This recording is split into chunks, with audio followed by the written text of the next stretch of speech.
Good morning, everybody. Today is Wednesday, and I am coming on to share some sweet gingerbread tags that I have been working on. These use the same die that I showed in my last gingerbread tag video, the 658158, and this is a Sissix Die called Gingerbread Man number 2. You can see the gingerbread on here. Sorry, I'm bumping the camera a little bit, but that's what it looks like. And I actually used both a corrugated cut and then also a regular craft cardstock cut. And this is Paper Tray Ink craft cardstock. And this is a pad of corrugated paper that I got at Michael's years ago on clearance after Christmas for like 90% off or something. And I'm trying to use what's in my stash. And if you remember in my gingerbread hop video from last year, Tina, who's Tell 'em Thank You, hosted a gingerbread hop, and I think Ginger Pana, and I'm trying to remember, Christina Crafty Paws, Betty, who's Scrap Passion 01. Oh my gosh, but Betty's been putting out some beautiful gingers. If you're a gingerbread fan like me, go check out Betty's channel. Hi, Betty. Betty just makes the most beautiful gingerbread, you guys. I'm not as artistic as Betty, but I do love gingers. So go check out her channel. Betty, I just love your last video where you have all those gingers. Anyway, everybody made beautiful gingerbread projects.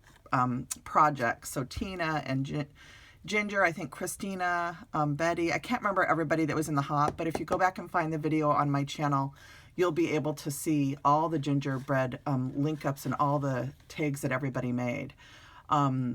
So anyway, I was inspired when I made my tags that year. I used a Tim Holtz die that is a 2-piece gingerbread die. And if you go back and look at my video, you can see all the tags I made with that die. And I just love that die because it is the 2 pieces. And I wanted to try and emulate that with the Sissix die. So what I did was I die cut the 2 pieces, and then I took my scissor. And if you have a cutting machine, you can just, reduce the size of a ginger slightly so that you have your 2 layers. But using the die cut, I was actually sitting in front of the TV doing this last night, watching election results.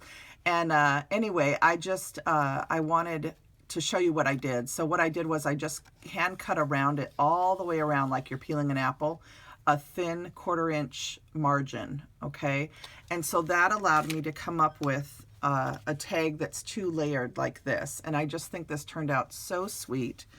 And before I forget, I will show you, this is the Peachy Keen face stamps that I used. I used this one here and this one. And this is a smaller set that's called Spa Girls. And I don't know if some of you might have this in your stash, but I know that a lot of people have been messaging me about face stamps. And unfortunately, Peachy Keen retired after 18 years in the business. They were a wonderful company. And I was very sad to see them go, but you can still sometimes find products on eBay of people that are selling their stamps and getting, letting go of some certain things. So anyway, you can always put in eBay, you can put a search in and then save it so that you'll get notified if something comes up. So anyway, so Spa Girls is the face that I used on this one. And this is what that little face looks like. And there's the 2-layer gingerbread. I did crochet this scarf out of some red yarn. I just used 3 half double crochets and made a bunch of rows and then tied it off. And so it took me a while to get this prototype, and I'll show you some of the other ones that I made where the scarves are a little bit too long. But, whenever I'm designing, someone was asking me the other day, how I make my tags and everything. And, I get an idea, and the first few that I make usually aren't the ones that I love. Usually the last couple that I make are the ones that really come together. So you can see by the end of making a bunch of them, I usually arrive at something that I really do like. But usually the first few aren't as good, and I will show you those in a minute. But anyway, this is kind of the one that this and a couple other ones turned out really, really sweet. But I'll show you the first one I did next. But let me finish going through this one. So to get the little glittery frosting that's on the hands and feet, I drew with a white gel pen, colored that in. So I just took a gel pen and I made a swirl on top, colored it in so that it was all white.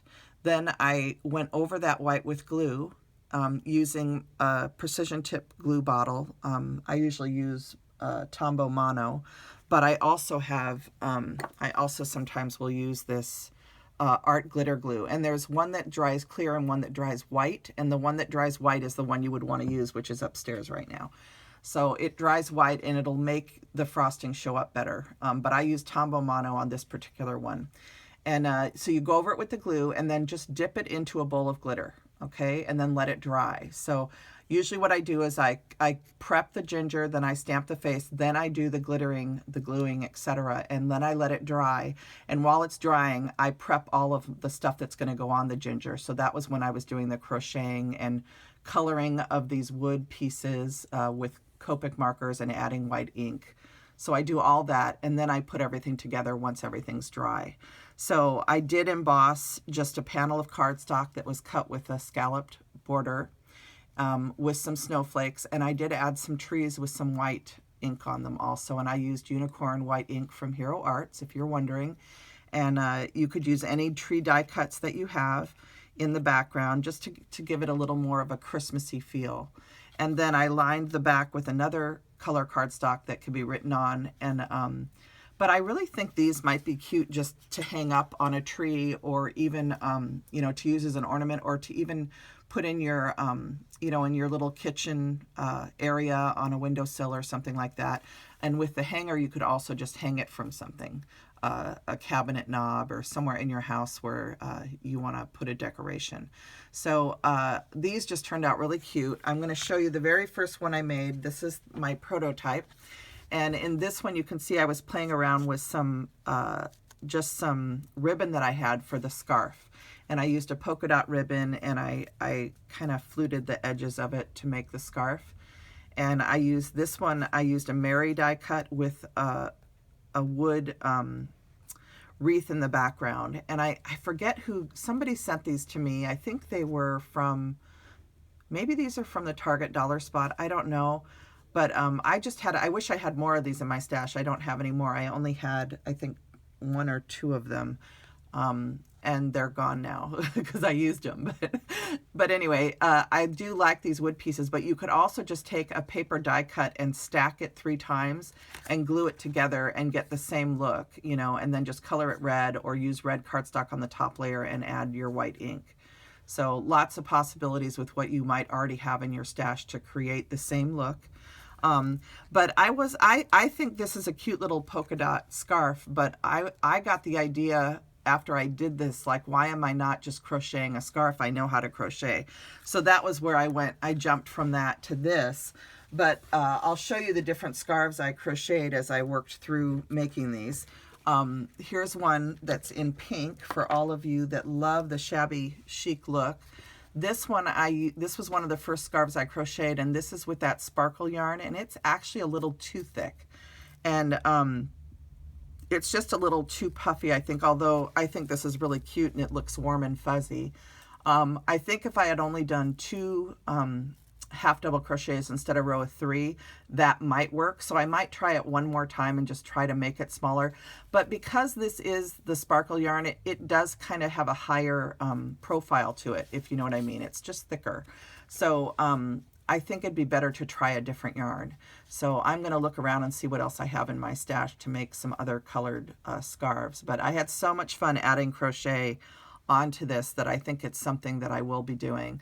This again is a wood piece that maybe it was Muriel. I can't remember who gifted these to me, but if you gifted these to me, let me know. But somebody did. So anyway, I had 2 of these. I have 1 more I get to use. So I'm going to make 1 more of these ginger panel hangers, you know, or whatever you want to call them, Christmas decorations. So that is another one. And then, and I still have a whole other tag to show you guys, but so here's one where it's another one where the joy piece is, you know, so here's these two. These are the last two that I made. And then, oh, let's see. I have one more. This was the second one that I did, and this was the first scarf I crocheted. And I don't know what I was thinking, but I just made the scarf way too big. But it's still cute, and it kind of looks oversized and cozy on the little ginger. You know, and then this wood piece just says Mary, because I didn't have the, on this one I have the little wreath to put behind it, but on this I didn't have that. So this one just says Mary. So you can see how I progressed through, like I made this one first, then I did this one, and then, or actually then I did this pink one, then this one, and then I ended up, the last two I did are my favorites with the little joy. So anyway, I just wanted to come on and share those with you, and then I'm going to share one more quick tag. This little tag right here is a little book, and this is a die, which, you know what, I didn't bring the die down, so maybe what I'll do, you guys, I'm at 10 minutes, so I'm gonna show these on another video. I'll come back down and I'll show you these on a different video. But these are little books, and you can see I used a felt paper on the back of this, and this is just an idea. This was a die I've had in my stash for a long time, and I just thought this idea has been in my little sketchbook for ages, and I'm finally creating it. So this just says, "'Twas the night before Christmas, and all through the house not a creature was stirring, not even a mouse." And I just love this little mouse image. Isn't he cute? He's just adorable. So anyway, that is a little book, and I'm hoping to make some more of these, and I will do another video showing you a bunch of different ones, hopefully in the next week or so. Okay, everybody, God bless you. Have a wonderful week, okay, and let's all stay positive as we wait for the election results to come through. God bless us, everyone. Bye.